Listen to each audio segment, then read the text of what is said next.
And in those days, Beijing, half the Beijing hotel was Western, the other half was Chinese. And I mean, it was all, this was before recognition, you know. Mm-hmm. So, and then we agreed to bring the board in, and when we went, we were met at each airport by a brand new Japanese air-conditioned bus, which must have been the only ones in China, Mm-hmm. and they took us to the called the government houses, the government estates. They were the estates of the rich Chinese that had been confiscated by the government, and where the leaders, the party leaders, had their homes and what have you. And they were doing everything under the sun to try and be great hosts and what have you. I mean, you walk in the room and they had there was a chocolate ice cream sundae with whipped cream and a maraschino cherry on it next to the bed to make us feel at home.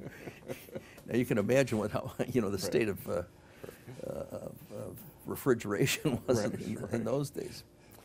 We'd go to dinner, and you know the thing would say dinner at City Hall.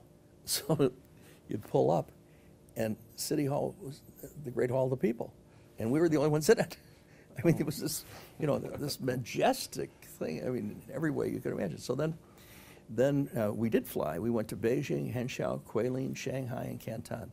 It was the most extraordinary experience I ever had on those lines. And in each place, they had brand new Chinese buses. I don't know if they flew them down or what. The airplanes, there was 2 airplanes, and they reconfigured the inside of them so that they were, like the kind of seats you'd have in your living room. Right. And for half the board on each plane, and the attendants, the stewardesses were in Western attire, and they passed out gum and Coke, and Diet Coke, and that kind of thing. And it was an extraordinary, just an unbelievable experience. You went down the Lee River in the yacht that Kissinger had used. It was the only time the thing was used before, and the Lee River. They have this, it's like the 40 Shades of Green in Ireland, this verdant green. And I thought that it looked like Ireland. Well, as you get next to it, it was this unbelievably verdant moss on the face of solid rock as the river wound through. And I mean, there's just one amazing thing after another, and we saw the insides of everything, and we did, the corporate board meeting was held. Mm-hmm. It was on the stage of the International Club in Beijing. Mm-hmm. And we set up a table as for a board, and then an agenda, and it went through the mechanics of the board meeting, and then at the discussion stage, then each member of the board, Carlson from United Airlines, and I mean, there was some serious people on this board, Bill Graham, each of them were asked to make a presentation to the audience about their own sector. In other words, how would transportation, air transportation, and other forms of transportation interact with China? And so the leaders in the audience were the leaders of the transportation sector of China. Mm-hmm.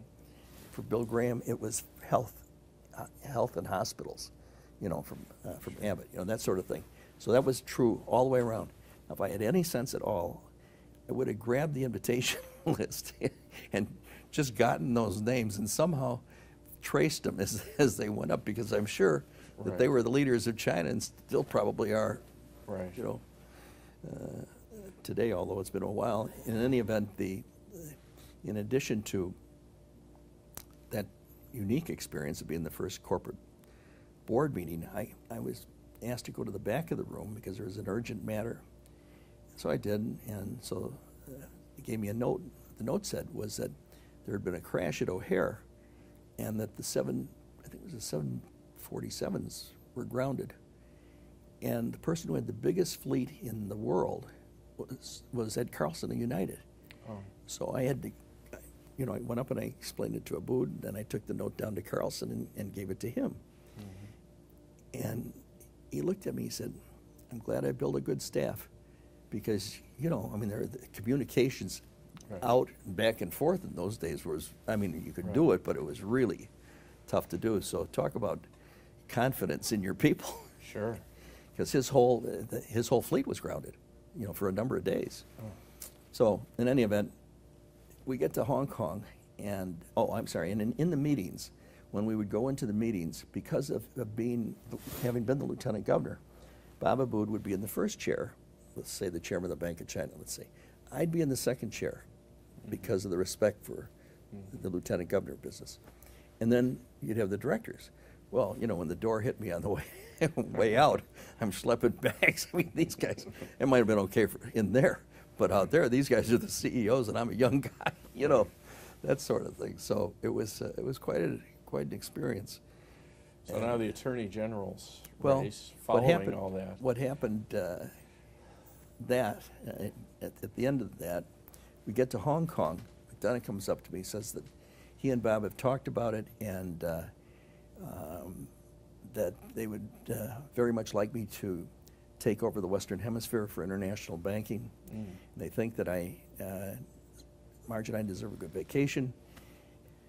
After being away for so long, for the stuff that I was doing for them. So we had this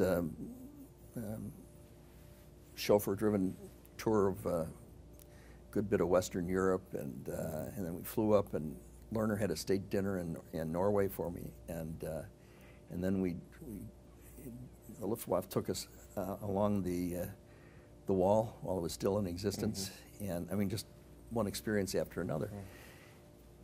And then I met Marge in Switzerland, where Abood had her flown over first class, and by the end of all that, I couldn't care if I never saw another ballot box. So I accepted the response. I turned down the United States Senate and accepted the responsibility. I figured I was, when I say 36, so I was about 30, maybe it's 39, 40, that I still had enough time, you know, to get that experience, and then, you know, come back and run. Barry Sullivan comes in as the chairman, placing Abood. Barry Sullivan knows everything about everything, and he's the best politician, he's the best this, and he's the best that, and he's going to handle everything. So I was not enamored by it. I mean, for instance, I had worked out a deal in Argentina where I had negotiated with the Soldati family, who owned, in effect, the Commonwealth Edison of Argentina, with Nicanor Costa Mendez, who had been the foreign minister and during the Falklands was the foreign minister again of Argentina, for us, the bank, to buy a third of their bank, Banco Orfina. And so we did. We bought it. Instead of going in like Continental did with 2,000 people and the whole thing, we could service our multinationals, you know, for virtually a couple $1 million and no risk really, and have a wonderful relationship. And then I had set the same thing up in Brazil. In Brazil, the Camargo Correa was the largest corporate group in Brazil. Sebastian Camargo was the billionaire of Brazil, and his son-in-law he had 2 daughters, and his son-in-law was a good friend of mine, and he told me he wanted him to start a bank, Banco Geral. So he called me and asked me if I'd give him the first loan. You know, well, that was the safest loan the bank ever made, but symbolically it was a lovely thing. And what I wanted to do was to get a third of that bank to give us, you know, Argentina and Brazil. Well, Sullivan turned that one down, and I mean, we made the loan, but I mean, as far as the investment was concerned, and because he had this guy that he knew from his banking days at Chase or wherever the hell he was, and this guy was like, I don't know, he was Kubitschek, you know. I mean, I'm no great judge of international bankers, but I know a deadbeat politician, you know. And this guy getting thrown out for being corrupt. Well, if you get thrown out down there for being corrupt, you know.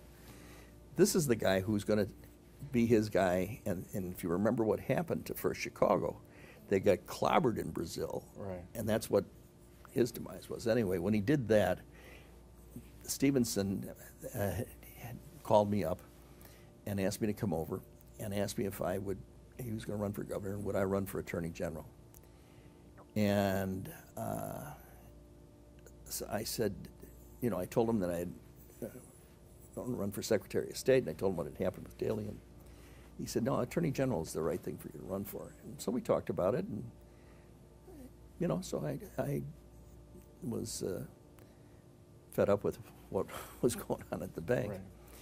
And so I said, yeah, I do it. Marge had taken the only vacation she had ever taken with her girlfriends, one of whom was Paula Foley, whose husband, Pat, was the head of Hyatt. So they're over in Maui. They're being treated like princesses. They got the 24-year-old blonde tennis pros and the suites and the da-da-da-da-da, you know. So I called her up and I said, Margie, guess what I did? She said, you didn't. And I said, well, I didn't tell you what it was. She said, you don't have to tell me what it was. I knew something was up before I left. You never were that nice. You never helped me pack. You never that nice taking me to the airport. You never. I said, Marge, I didn't know anything, and I didn't. You know? So she said, what did you do? I said, I'm running for Attorney General. She said, are you, she didn't swear, you know, she said, are you out of your blank mind?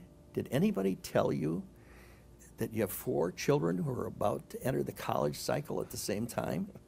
I said, don't worry about it, it'll all work out, you know, which was my brilliant economic logic. And she said, I'm not coming home.